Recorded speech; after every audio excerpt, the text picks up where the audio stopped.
दादा, आता ही सगळी मुलं बसलीत. मागाशी आपला फोन झाला, तुम्ही सीओना फोन केलाय.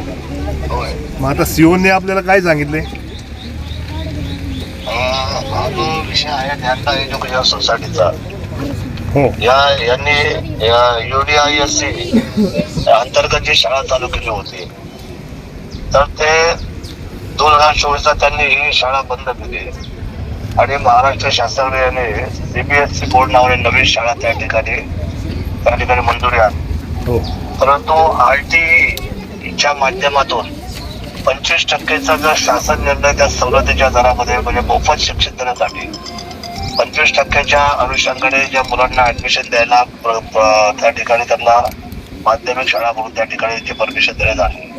त्याच्यामध्ये 111 मुलांना त्यांनी मोफत साठी त्या ठिकाणी ग्रँटेबल केलं आणि 2024 अचानक पालकांना न सांगता, कुणाला विश्वासात न घेता त्या शाळेचा त्यांनी त्या ठिकाणी हे बदलला, म्हणजे त्यांनी त्याचं जे आहे रजिस्ट्रेशन बदललं आणि नवीन शाळा चालू केली येडगावच्या बोरवाडीला. तर मी त्या बाबतीमध्ये जिल्हाधिकाऱ्यांशी बोललो, पण जिल्हाधिकारी उद्या बाहेरच्या दौऱ्यावर आहेत परवापासून.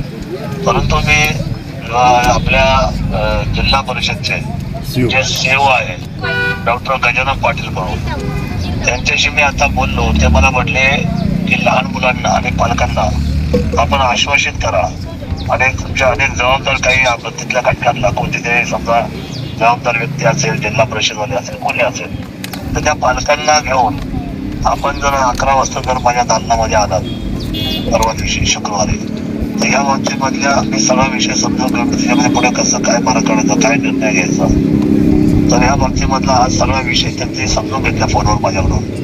आणि आपण ह्या मुलांना आंदोलन सोडण्यासाठी मी तुम्हाला फोन करून सांगितलं होतं की विनंती केली होती की हे लहान लहान मुलं आहेत, याची काही चूक नाही, पालकांची काही चूक नाही.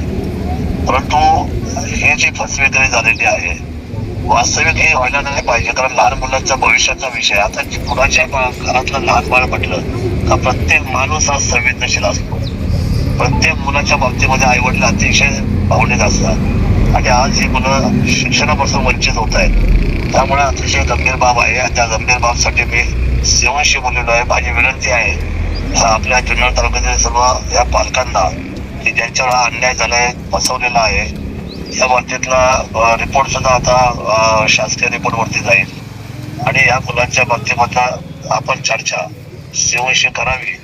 बाबूरावजी, आपण एक जबाबदार घटक आहात. मी जरी तालुक्यात नसेल 3 दिवस, तरी आपण या बाबतीमध्ये त्या पालकांना घेऊन आपली वेळ घेतलेली आहे 11 वाजता आणि यांनी आंदोलन सोडावं, आता तरी स्थगित करावं, अशी मी विनंती संपूर्ण पालक वर्गाला आणि विद्यार्थ्यांना करतो.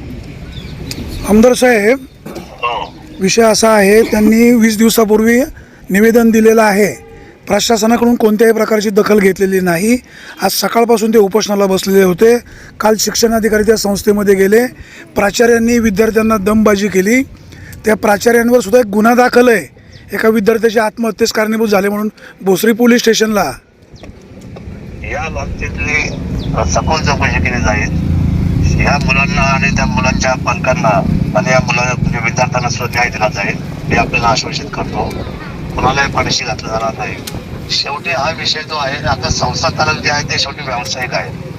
व्यवसाय करणाऱ्या मंडळींचा हेतू वेगळा आहे, परंतु आपला हेतू सरळ आहे की सर्वसामान्य घरातली मुलं ज्यावेळेस शिकतात आणि त्यांना ज्यावेळेला ग्रँट दिली गेली, तर त्यावेळेची संस्था तुम्ही का बंद केली आणि त्यांचं आता ग्रँटचं काय त्यांना शिकवणार कसं?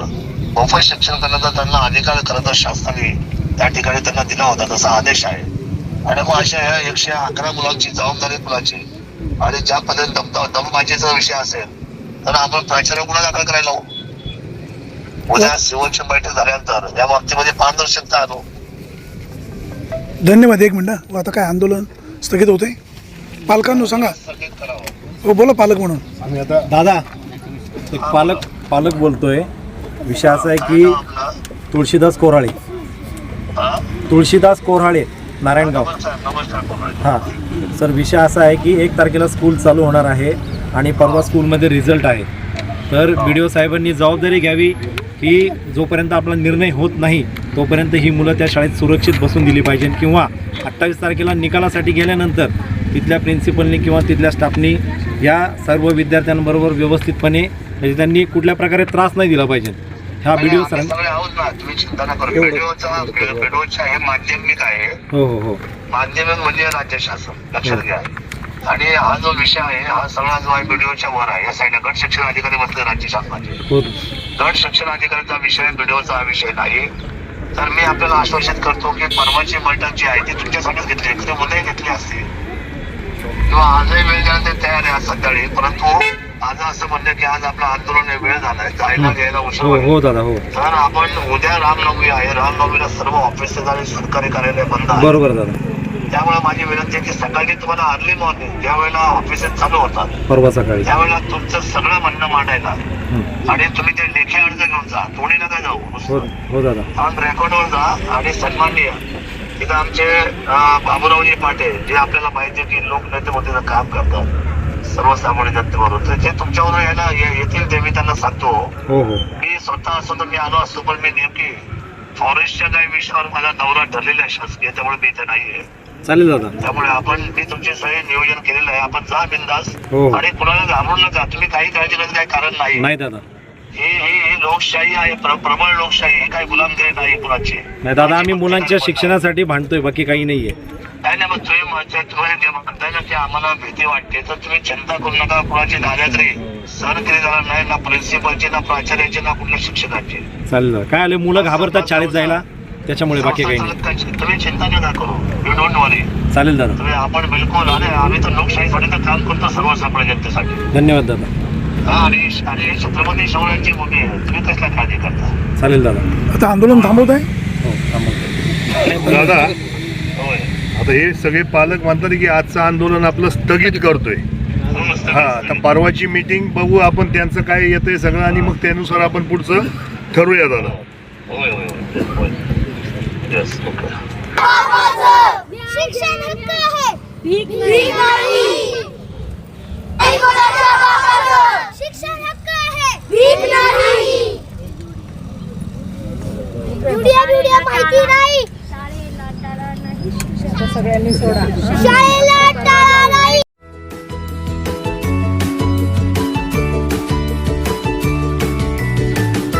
बातम्या शेतीच्या,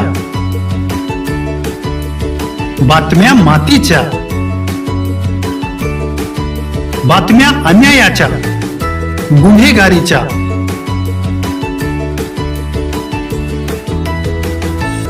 राजकारणाच्या आणि समाजकारणाच्या, शोषणाविरुद्ध बुलंद आवाज, जनसामान्यांच्या हुंकाराची गाज, सत्कार्याला प्रोत्साहन, दुष्कृत्याला अनुशासन, निर्भीड, निस्पृह, सडेतोड, बेधडक आणि रोखटोक म्हणजेच विघ्नहर टाइम्स. शोध बातमीचा, ध्यास सत्याचा. आपलं चॅनल, आपली बातमी. सबस्क्राईब तर कराच, पण बेल आयकॉनवर क्लिक करायलाही विसरू नका.